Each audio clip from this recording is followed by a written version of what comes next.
Welcome back to the channel, guys. Let's get straight into today's story.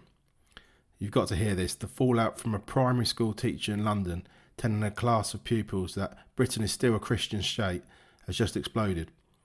That teacher has now been banned from working with children.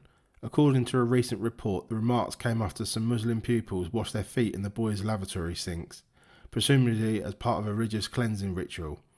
The teacher allegedly reprimanded them, told them that the school was not a faith institution, and even suggested there was a nearby Islamic school they could attend.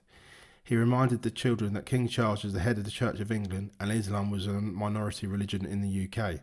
Officially, the school took this seriously. 3 pupils submitted written complaints and 9 adults, including social workers, HR staff, the head teacher and a detective, who reviewed the case. They concluded the teacher had caused emotional harm and issued a ban. According to the Safeguarding Board, the remarks were hurtful and the children felt upset and frightened. Now, I'm not here to sugarcoat this. Yes, it was unwise, and calling out faith-based cleansing rituals in school bathrooms is a messy issue. But what really gets to me is how the incident reflects a deeper problem in Britain today. When standing up for what many see as common sense values is treated as a reason to blacklist you from working with children. If pointing out the UK has a Christian heritage, that England has the Church of England, that our history and identity, including Christianity, can get a teacher banned, then I'm forced to ask, how safe is freedom of speech or belief in our schools anymore? Let's be honest, this wasn't just about hygiene. The teacher clashed with pupils of a different faith, not because of race or background, but over cultural religious practices. The reaction? Instant escalation, safeguarding referrals, hate crime investigation, threats to career. That tells a story. In today's Britain, asserting traditional identity or pointing out Muslim majority behaviours, even if it's meant to protect a secular environment, is treated like extremism. That's dangerous. And what does this mean long term? It means teachers will hesitate to act. They'll self-censor.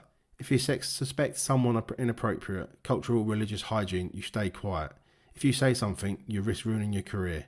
That damages British culture, science of education, free speech, and frankly, common sense. We'll see less will to enforce secular or common sense rules in schools, especially when younger generations have had more varied backgrounds. Also, this incident raises a serious question. If a teacher is cast out for saying something unpopular, how safe are children's spaces from radical practices cloaked in culture or faith? Shouldn't a school oppose any form of religious ritual in a public non-faith school bathroom? Or at least make sure it's done privately with respect to hygiene, others' comfort and secular standards. Instead, the school's reaction seems to punish the person raising the problem. For many people watching this, especially those who believe in preserving British identity, Christian heritage and secular public spaces, this isn't just about one teacher or one classroom. It's a symptomatic of a society that increasingly silences anything that smells like old-fashioned British or Christian values under pressure from identity politics. So here's where I stand.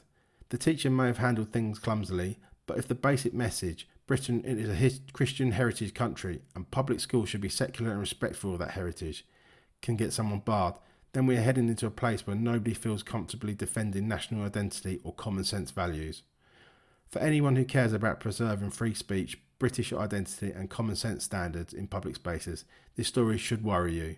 Because this isn't just about bathroom sinks, it's about who gets to speak, who gets punished and what kind of Britain we're going to live in.